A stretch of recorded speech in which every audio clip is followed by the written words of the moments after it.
بسم الله الرحمن الرحيم.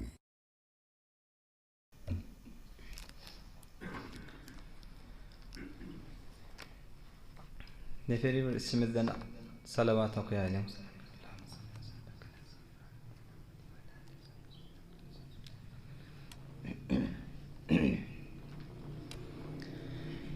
Esselamu aleyküm ve rahmetullahi ve berekatuh. Bismillahirrahmanirrahim. Elhamdülillahi vahdeh. Vessalatu vesselamu ala men la nebiyye ba'deh. Ve ala alihi ve sahbihi ecma'in. Ve ala men ittaba'ahum bi ihsanin ila yevmiddin. Amma ba'd. A'udhu billahi mineşşeytanirracim. هو الذي بعث في الأميين رسولا منهم يتلو عليهم آياته ويزكيهم ويعلمهم الكتاب والحكمة وإن كانوا من قبل لفي ضلال مبين صدق الله العظيم. بنام خداوند جان آفرین، حکیم سخن در زبان آفرین. خداوند بخشنده و دستگیر، کریم خطا بخش پوزش پذیر. عزیزی که هر کس درش سر بتافت، به هر در که شد هیچ عزت نیافت. عالم جهانın eyesi Allah Tebarek ve Teala hemmenizin taat ve ibadetlerinizi, dergahına qaliyan qolları, açlayan elleri, edilen duaları, tesbihleri, takdisleri öz fazl-ı kerem bilen hemmenizden kabul etsin. Allah Tebarek ve Teala dini oturuşuklara, celeselere bereket verip, aytyen eşdiyellere amel etmek tevfikini Allah hemmemize nesip etsin. Hemmeniz bir mübarek celese hoş geliptirsiniz. Allah devamını versin. Allah aytyenin eşdiyellerden kabul edip, kıyamet gününde hemmemizin amellerimizin arasında peyda verip, kabrımıza çırak olmaklığa hemmemize nesip etsin inşallah. Celesemizin, kelasımızın adını hemmeniz bilişiniz yali Celesat-ı Ahlak-ı İslami. Ahlakın şobeleri ken Müslüman doğullu. Peygamberimiz aleyhissalatu vesselami Huday Teala Kur'an-ı Kerim'de vesflenne huvellezî ba'ase fil ummiyyîne rasûlen minhum yetlû aleyhim âyâtih. Allah Celle ve Ala öz rahmeti bilen, öz hikmeti bilen Araplan arasında özlerinden molan bir peygamberi iverendir. Eyni özleri yali okuymağı, yazmağı bilmeyen bir peygamber. Olara Hudayın ayetlerini, Kur'an-ı Kerim'i okuyup durya. Olary kafirlik, küfru, günah hafalığından päklep duryan bir peygamberi öz cinslerinden, öz aralarından iveren Huday. Ve olara ta'lim, dini ta'limlerin beriyetdi ayetlerden ve öz mübarek pek sünnetleri bilen olara dini amuzeşleri ta'lim beriyetdi. Ve halani ki şol peygamber şolun arasına gelmezinden önce hemmesi bir aşkar zalalette yaşap yöttüle deyip Huday Tebarek ve Teala Sure-i Cum'a'da 2. ayetinde Peygamberimiz Aleyhissalatu vesselam'ın bi'setinden hedefname onları ayetleri okuyup onları pekleyetti günahdan, küfürden ve onları hikmet o kitabı öğretiyetti deyip şeyle aytiye.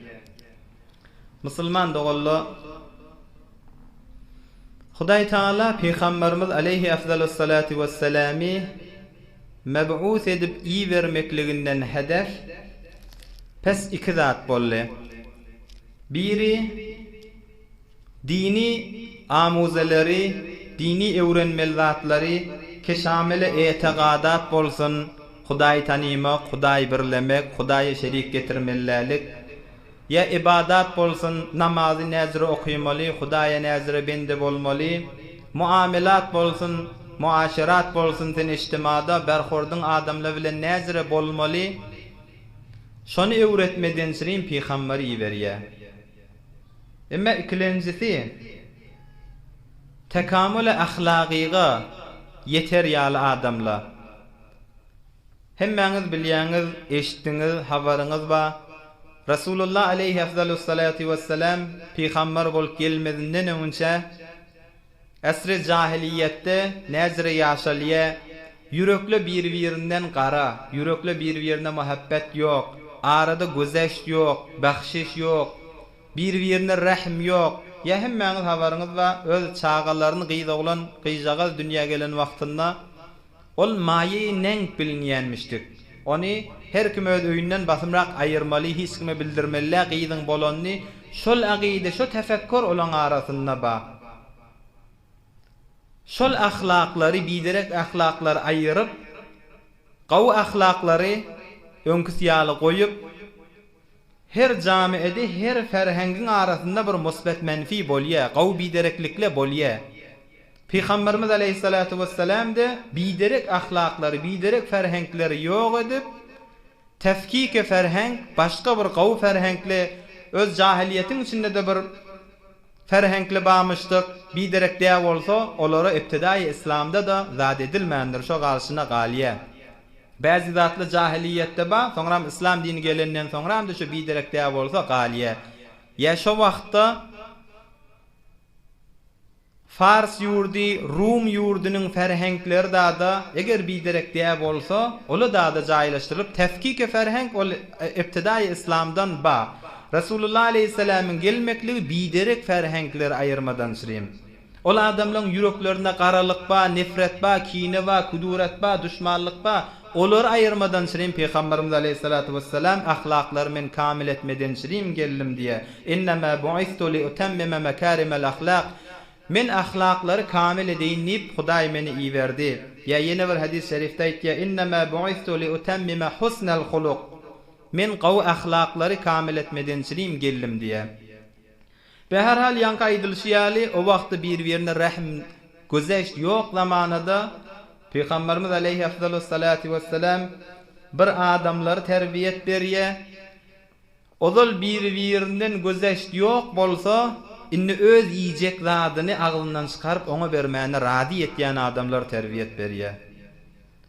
Ozal bir-birine rahm diýen zat ýok bolsa, inni özleri az oturmany rady, doganyny rahmin diýen adamlar terbiyet berýär. Bu gadry ahlakda olar terbiyetde galdyrypdyr. Hatta İslam dininiň düşmanlary biz Muhammed'in getiren dinini aleyhi afdalus salatu vesselam, İslam dinini biz bir ayin edip, bir din edip özümüze kabul etmesek de şol Muhammed wagän bir ahlagy kamil etmeklikde, bir jawanmerd adamlary perweriş, terbiyet bermeklikde tek bolly biz oňa etiraf etýäsip öler boýnalýar. Rasulullah aleyhissalamyň düşmanlary. Yani Peygamberimiz aleyhissalatu vesselam şeýle bir insanlar terbiyet beripdir, düşmanlary da boyun alypdyr da. Dinin kabul etmesek de on ahlakda edip adamlar terbiyet berşi, olar bir gaw suratda bir perweriş bersi, olar bir gaw rahimli, muhabbetli, bir-birini gözeşli, bir-birini ihwat edip dogallyk aralaryna goýmaklygy maňa hiç bir neziri ýok, misali ýok, oňa biz etiraf etýäs diýip düşmanlarynyň özi şeýle boyun alýar. Pes Peygamberimiz aleyhissalatu vesselam ahlaklar kamil edip insanları insana wagy yetýänmişdik. Yüreklerde rahm diýen zady goýýanmışdyk. Musulman dogallar. Şumat hala hazırda dünýäň ýüzünde hemmäňiz habaryňyz bar. Bir jeňle, bir koştarla, bir katille, nagad mäsum çağala, zinanala, nagad zulmyň eteginde bolýan ýurtla, ya bir hakhoryla, ya bir erso miras gurrungyny eýem zereňlik edip, ya biri öwe düşüp, ol haklary dogry paýlanylmaýan bilen hemmetçegi şol Peygamberimiz aleyhissalatu vesselamyň metlub bolan şol ahlaky ki İslam dini bilen gelen şondan daş düşülen teňde. Hirsli bilen, ziyada kahile bilen, dünýäň o çetinden o çetine nämen üstüne.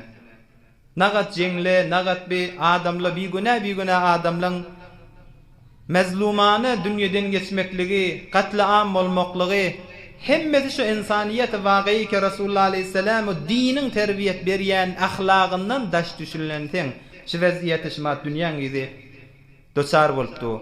Ya Peygamberimiz aleyhisselam gelýär nijat perestini aýyrýar.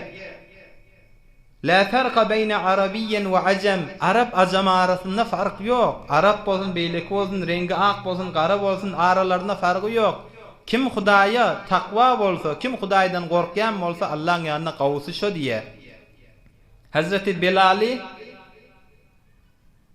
Käbeň üstüne çykarylyp, Käbe ey musulmanlar hemmäňiz bilýäňiz, musulmanlaryň inki bir muqaddesterin mekani Käbeň üstüne Hazreti Bilal çykarylyp azan çekilýär. Azan çekdirýär Peygamberimiz aleyhissalatu vesselam. Fark koymaýanlygy, hemme kiş beraber o beraderdigini belletýär. Musulmanlaryň muqaddesterin mekanyň üstüne Hazreti Bilal çykyp azan çekýär. Emma bu mad nijat perestini özüňiz görüp durýaňyz. Renk-renge fark koýýarlar. Ýogsa möllerde elimde öwe düşügili, din gerekkä diýip duran adamlar hemmetçegi mezlumana polisiniň aýagynyň eteginde jan berýär. Ya evvelin bar Amerikada danışga asılan wagtynda ýanky bir siyapus adam, bir rengi kara adam, fakat günäti şu rengi kara bolansaň evvelin danışga akbaranda hemmesi kelasyň içinde oturýarlar, mana bir öýdün miz sendeli bilen daşarda goýýarlar. Emma Resulullah aleyhisselam olaň arasynda hiç fark goýmaýar. Resulullah'ın mektebinde, Resulullah'ın şagirdinde hemmesi deň. Hazreti Bilali Käbeň defesine çykaryp Resulullah aleyhisselam azan çekdirýär. Hulasa dünýäň ýüzündäki bolup duran jenayatlaryň hemmesi şu amuzahay dini ki Resulullah aleyhisselam we diniň terbiyet berýän ahlaklaryndan adamlar daş düşenseň. Filsufane Bedkar diýen bir kitapda görüň ýöne ilim adam hiç jelik iltmeýän bolmaly musulman dogallar. Bir Hudaýy kabul etmeýän bir filsuflaryň biri ol aýtýar, ýaşaýyş, zindigi fagat şi. Zayıf adamlaryň mallaryny garet etmeli, başka kişilerlere hemletmeli, hücum etmeli, olary yaralamaly we şolaň üstüne fermanrawaý etmeli, hökm sürmeli. Olaň aqidesi diýdişi bolup galypdyr. Öýlerde nagat nefer ýyzyna düşürüp likulli saqit laqit diýe araply her bir galangasyny eýe bolýanma, olaň ýyzyna düşýän adamma, emma olaň tefekkuraty şi merdoma zererin getirmeli, dünýäň ýüzüne sen hirsiň bilen garete girmeli, merdum mecruh etmeli, olara fermanrawaý etmeli. Bulan aqidesi şi. Ya taqriban 200 ýyl mundan öňçe Hindustanyň bir bölegine Tarih Temettün İslami diýen kitapda aýtdy. Britaniýa Hindustanyň bir döwregine bir mentagaň gaweýe. Ohan bu mentagada maden bolsa, ya olan keşaverzi kısmatdan ekýän zatlary bolsa, bu gadri feşarda goýup hotkahany özleriniňki edip çiğne sazer etýärler. Şo ýurt, şo mentagaň adamlary bu gadri az galýa hemsaýasyndan öz hanawadasyny gorýamışdyk. Näme diýip? Hiç dat imani ýok, bir-birine hücum edip bir-biriniň imani razy bolupdyrlar. Dinden daş düşmeklik hemmeti ahir şoňa eltýär musulman dogallar. Emma Peygamberimiz aleyhissalatu vesselamyň mektebinden terbiýe tafan adamlar Hazreti Ebu Bekr Siddiq radıyallahu anh Burun Hazreti Ebu Bekr Siddiq bir liwan suw gapdylnaky bir sahabalyň biri bir liwan suw beripdir. Hazreti Ebu Bekr Siddiq ýanky suwy sawjak görüp işek bolan wagtynda ýyzyna gaýtarypdyr. Ağlamany durupdyr. Ağlap. Ýanyňky sahaba sorap başarmandyr müň edip ağlap duruşundan. Näçe wagt soňra Hazreti Ebu Bekriň ýagdaý ganimatlaşandan soňra sorapdyr. Ey Ebu Bekr Siddiq, ýaň bir liwan suw berdim, sen o göz ýaşyň, sen ağlamaň, nämeden şirim ağladyň? Resulullah aleyhisselam'ın terbiyet beren adamlaryň gözleýän musulman dogallar. Dünýäň ýüzünden hersleri bilen halkyň ýijek zatlaryny alyp öz hotkahylary bilen bir-biriniň janyny kastetdirýän adamlar nirde? Peygamberimiziň terbiyet beren adamlary nirde? Nagat bular tezki nefs edipdir, nagat nefslerini öldürüpdir. Bular näzir öz mektebinde terbiyet beripdir Rasulullah aleyhissalatu vesselam. Näme diýip agladyň ey Ebu Bekr Siddiq? Bir liwan suw uzatdym da saňa diýipdir. Hazreti Ebu Bekr Siddiq aýdypdyr. Men bir gün Peygamberimiz aleyhissalatu vesselam bilen faqat ikimiz otýdyk. Men özüm atdym, bir Rasulullah aleyhissalamyň özü iki bolup otýdyk. Peygamberimiz aleyhissalatu vesselam birden oturan halatinde aňryk git diýdi. Döwrüňiz dedim, hiç bir adam görmedim. Ya Rasulullah sen kime diýdiň aňryk git diýip? Peygamberimiz aleyhissalatu vesselam aýdypdyr. Dünýe, şu dünýäň özü bir şekilde walaqadan men öwme geldi. Ya Rasulullah, men sen hytmatynda saňa şu dünýe men gelipdüm, sen isleseň men şu dünýäň hemme sen ihtiýarynda bolaýyn diýipdir. Peygamberimiz aleyhissalatu vesselam aňryk git diýip dünýäge aýtdym diýe. Dünýe barýan ýerinde maňa aýtdy, ya Rasulullah, men öz aýaklarym bilen saňa geldim, sen maňa aňryk git diýdiň. Men şigitşim bolar, hiç kime aýagym bilen gelmerin, bir saňa gelenlerin. Inni men şigitşim bilen barýan adamlaň özü meni ýyzyma düşüp gelerini diýdi. Om Hazreti Ebu Bekr Siddiq aglaýanym şu diýipdir. Peygamberimiz ýyzyna düşmedi, peygamberimiz gitmedi, adamlaň özü meni ýyzyma düşer diýdi. Şu Resulullah'dan sonra evvelin nefer men sawjak suw diýakadan işşek bolamdy, men nefsim isledi. Şu ajab gaw sawuk suw diýip işşek boldum. Nefsim maňa şon gaw kökezdi. Peygamberden sonra evvelin nefer dünýäň ýyzyna aýagyny adyp dünýäň ýyzynyň giden Ebu Bekr Siddiq bolamaýyn diýip şoňa agladym diýipdir. Halkyň ýyjek dursun, özüne dözmän nefsini horlapdy. Son tekamül ahlakyny Peygamberimiz aleyhissalatu vesselamyň mektebinden tapdyr. Dünýäň ýüzünde başga ýurtlary olara garete salyp, olar mezlumana katlaam edip, ya olar bir-birine beheddi açlykda goýup bir-biriniň janyny kastetdirip, bihemmeti Rasulullah aleyhissalatu vesselamyň ullugundan Hazreti Iqbal Allahuri kuddese sirruh näme diýe? Az baharaş rengu bu bayet gereft. Peygamberimiz aleyhissalatu vesselam aýtdy. Az baharaş rengu bu bayet gereft. Bahri az hulqi u bayet gereft. Bir guşey Rasulullah aleyhissalamyň ahlaklary her musulmanda bolup durmaly. Anki mehtabaz sere engoşteş dunim rahmeti u amu ahlaqaş azim. Rasulullah aleyhissalamyň ahlagy ya yeni bir yerde ki Hazreti Iqbal Allahuri kuddese sirruh der acem gerdidem o hem der Arab Mustafa nayabu erzan bu leheb. Men Arab acamlaryň arasyna aýlandym. Muhammed Peygamber aralarında taft bolmaýatdy diýipdir aleyhissalatu vesselam. Emma Ebu Leheb aralarında kän. Binäme diýdiň moly Mustafa Muhammed Rasulullah aleyhissalam ýok bolup bulan arasynda Ebu Leheb kän diýäniň näme? Onda adam qahar gelen wagtynda dogan rahmeden akdipdir. Emma Muhammed Peygamberiň ahlaky düşmanlary bilen gözeşli, ýumşakly berhord etýärdi. Muhammed Peygamber arada ýok diýänim şo diýipdir. Der acem gerdidem o hem der Arab Mustafa nayab erzan bu leheb. Pes musulman dogalla behterin ulgu Peygamberimiz aleyhi efdalus salatu vesselam. İki zat bize Hudaýy tanıtdyrýar. Bir Kur'an, bir jahan. Kur'an Hudaýy tanıtdyrypdyr bize vahdehu la şerike leh. Allah yeke, Allah'ın şeriki yok. Huwallahul haliqul bari. Allah'dır hemme zady yaratdy, döretdi. Kur'an-ı Kerim bize Hudaýy tanıtdyrýar. İkilenisi alem jahanna bize Hudaýy tanıtdyrýar. Gaw hawasyňyz berde bolsun. Alem jahan bizi näzire tanıtdyrýar. Özümize dikkat edip görsek, adamyň endamyna, bedenine näçe mun kilometr boljak damarlar bar. Nezm bilen bir-birine çoloşmany, bir-birine giýirjeşmäni, bir-biriniň üstüne tawlanyp gat bolmany, ganyň geçirmäni durmaýar. Hemmesi nezm bilen murattap Hemmetçegi adam bir simi, bir 5-6 metre simi çolağında açıp bolana. Adamın içindeki damarla neçe 1000 kilometre var ya. Emma Hudaý şon nezm bilen tertip bir-birine girjeşdirmeni insanların kanları jaryanı düşüpdi. Ya ikilensi alem jahan bize Hudaý tanıtırıpdy. Bir bağdan miwe dörüye. Dürlü renk miwala. Gözleňde rengi gözüňe ýok ya. İýsgaňda iýsi burnuňa ýok ya.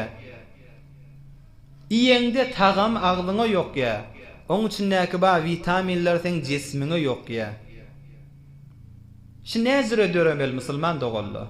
Bir agaç aya şizire bir gudrat bilen, şizire bir awodollyk, şizire bir tagam, şizire bir lezzetli, şizire bir hoşbu zatlary bir agacyň öz gudraty barmy şonu döretmäne. Yok, mälim oň arkasynda bir Hudaý we oň arkasynda bir Qadir mutlak bir gudraty bar, bir eýemiz bar ki şo zatly şoň gudraty bilen, şoň emri bilen, fermany bilen döräpdi. Bize mälim etdiýär ki arkasynda başga bir gudrat bar. Alemi jahan bize Hudaý mälim etdiýär. Qur'an bize Hudaý tanıtdyrýar. Emma şol Hudaýyň özü Qur'an-ı Kerimde bize Resulullah'y tanıtdyrýar. Jahan bize Hudaý tanıtdyrdy, Qur'an bize Hudaý tanıtdyrdy.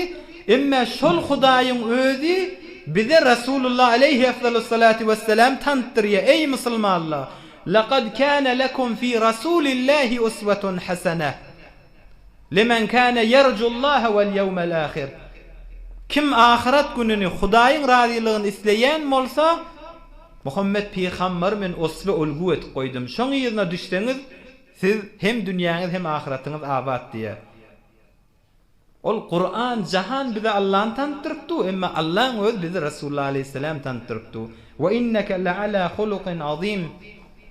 Sen bir büyük ulukon ahlaklı deyip Hudaý tebarek ve taala Qur'an-ı Kerim'de Resulullah aleyhisselam tanıtdyrýar. Nämäge? Biz şonu ulgu tutunmaly musulman dogalla. Hasda jawan oglallar. Resulullah'dan başka hiç kim ulguluga yaramaýar. Doktor Muhammed Abdurrahman el-Urayfi bir sunnan İslam dinine zähmet çekýän adam, Resulullah aleyhisselam'ın sireleri barada, ahlagy barada kitaby ýazyp musulmanlaryň ihtiýaryna goýan bir dine zähmet çekýän bir musulman. Ol aýtýar, men 16 ýaşymdaki elime bir kitap düşdi. O kitap bir imany ýok adamyň ýazan kitabydy. Wagan muwaffagyýet ýollary kitabynda ýazyp. Ýyzyndan aýdypdyr, her aý bolanda şu kitaby okyp durmaly adamlar diýipdir. Şoň aýtýaly men 16 ýaşymda şol imany ýok adamyň ýazan kitabyny okuyýatdym. İçinde gowy metleplerde batdy. Öz jamiýetine imany ýok adamlaryň muwaffagyýet ýetellerinden aýtýatdy. Soňram gördüm, şol kitaby ýazan adamyň özü iki rahy saadeti ulgu bolup halka kökezdi. Ahirde öz näme etjegini bilmän özüni öldürüp dünýeden geçipdir. Oha men aýtdym, men kim musulman näme diýip men bir kafir ulgu tutunmaly. Ola ki faqat dünýäwi bize muwaffagyýet kökezýär, hoşbahtin kökezýär. Men peýgamberim makim diýip Resulullah aleyhisselam'yň zindegisinden tahqiq edip, öz öwrenen zatlaryny kitap edip, jami musulmanlaryň ihtiýarynda goýýar. Ulguluga yaramaýanmışdyk diýär. Yaşamak, Hudaý ýok diýip maasirde ýaşap ýören adamlaryň birisi Rasel şaýat adyny eşdendirsiňiz, Hudaý ýok diýip özüne göräde likulli saqit laqit her bir galyngasyna eýe bolýaly oňda-da ýyzyna düşýän fezaý mejazi girýän ýaş oglanlar, hatta Iranda da ýyzyna düşýärler we oň aýtýan zatlaryň ahlak barada ulgu tutunakydany şoň diýen keplerini goýýarlar. Ol ulguluga yaramaýar. Ol ulguluga yaraýan bolsa öz ogluny däriltmerdi. Oglu öýüne barýa görse ýanky şol özü ahlakly nemune bolup halka ulgu bolup ýören adam gelini bilen bilemiş. Oglu bir sahnäni görýär, özü kullen akyllan şaşýar. Hatta döwlet Englistan şoň ogluny akyllan şaşansaň akly dogurda diýip raýgirilerde raýdan maaf etýär. Raýgirik barp başarmaýar. Öz ogluny därliden adam. O näzire ulgu bolmaly. Olguluğa tek Hudaý Taala'ň ýanky aýdany Rasulullah aleyhissalatu vesselam'dan başga olguluğa yarayan yok musulman dogolla.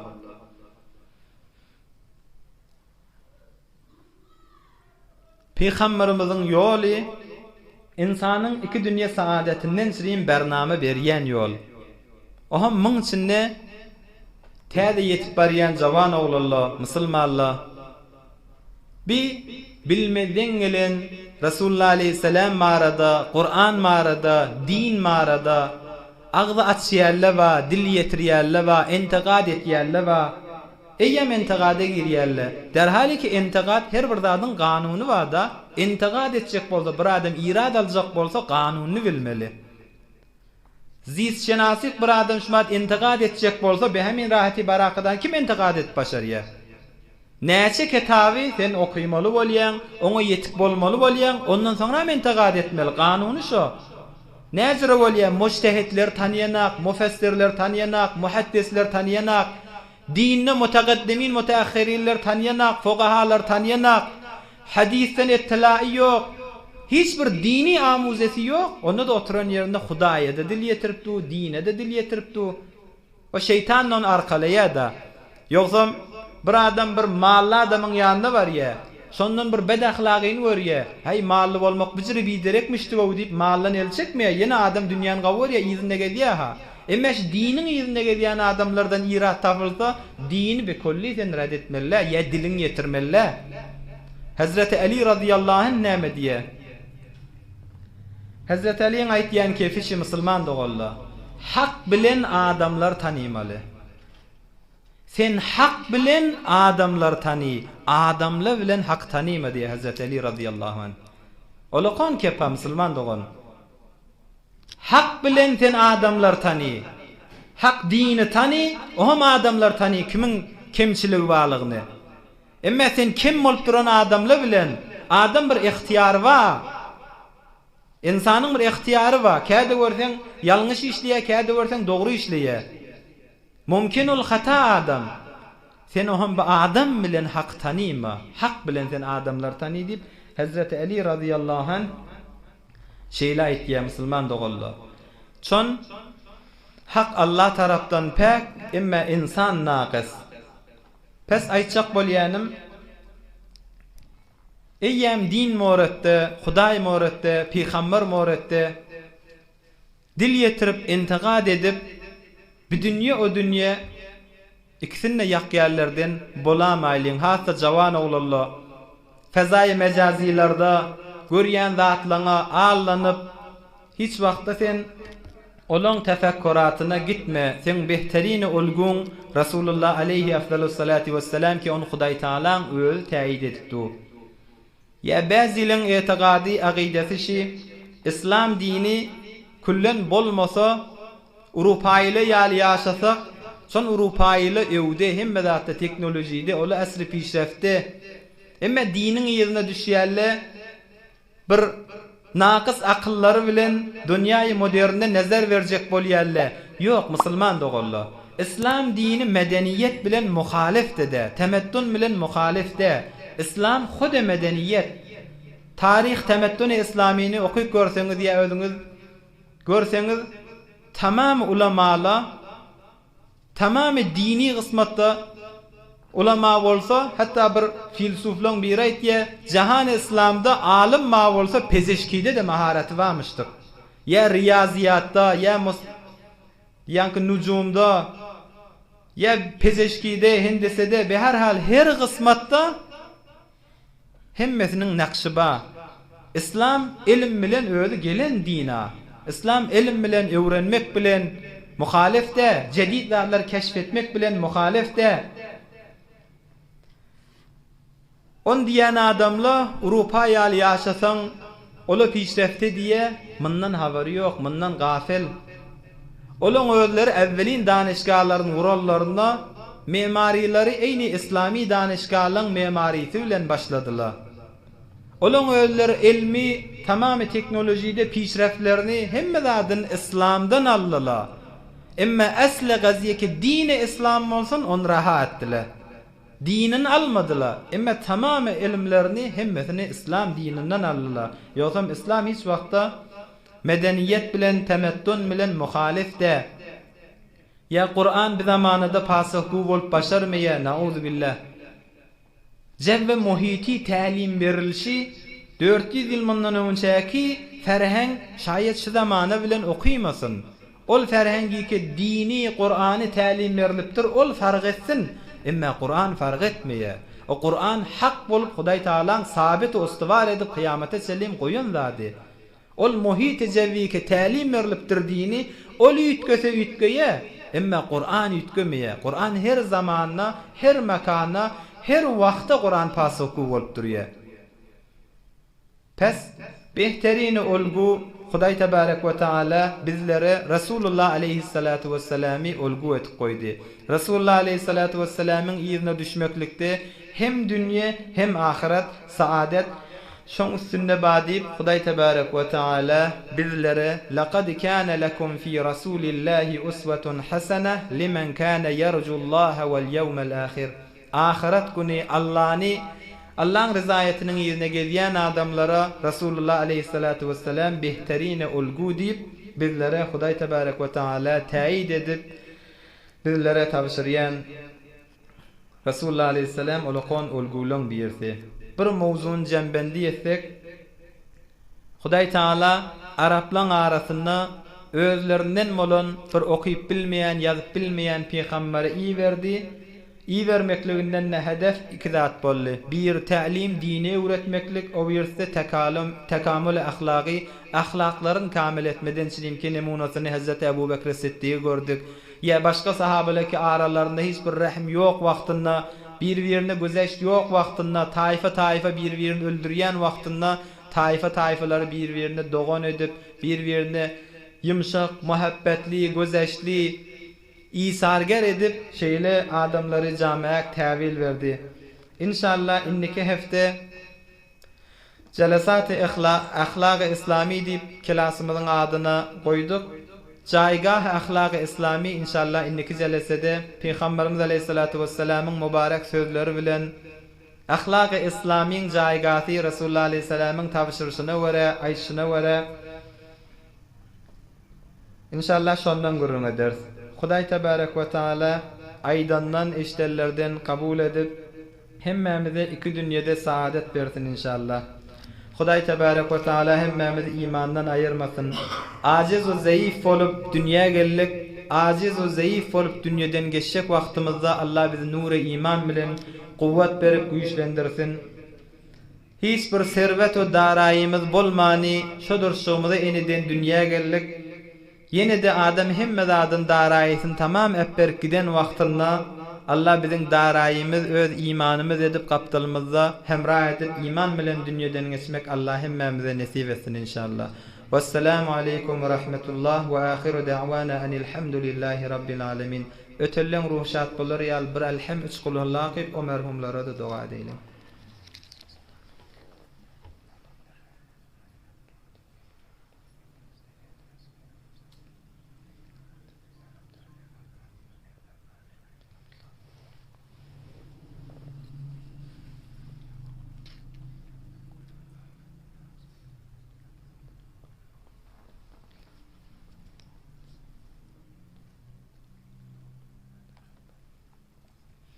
Subhane rabbike rabbil izzati amma yasifun ve selamun alel mursalin velhamdülillahi rabbil alemin. Hazreten ilahi amin. Amin Allahümme amin. Allahümme amin. Hademe ol hizmet ederle intizamat bulup taşlarda gelip gittiğip duran adamlara olan da hakkında dua ettirle. Onlara da dua et. Allah celesellere bereket versin. Aytyan işyerlere amel tevfiqini nasip etsin. Allahümme amin. Ötellemizin ruhlar şad bolsun, cahiller cennet bolsun, kemçilikler kamil olsun. Allahümme amin. Amin برحمتك یا ارحم الراحمین. برای مشاهده ویدیوهای بیشتر به کانال یوتیوب سخنرانی های علمای ترکمن سر بزنید، مشترک بشید و منتشر کنید، اجر ببرید.